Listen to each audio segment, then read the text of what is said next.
and you just can't do that.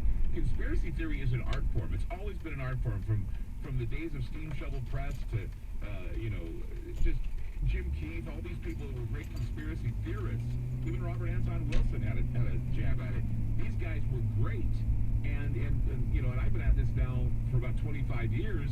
And like you say, it gets to a point where it's not an effective tool. But what's scary is the conspiracies themselves exist, and that the conspiracy theories that swirl around all of the major stories are basically pop culture discourse. And you can't ignore that it's pop culture discourse. And people tend to say, well, you say you don't talk about politics, but you certainly talk about them. Well, yeah, I talk about it in a way that's couched in some outrageous idea that there's something that you're not being told.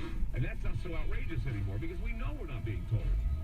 JP Citelli with us tonight on Ground Zero. The numbers to call tonight, 877-733-1011. That's 877-733-1011. I'd like to get your thoughts on the end of the impeachment. Is this all, or are we going to have more to come? I say there's more to come. It's not over yet.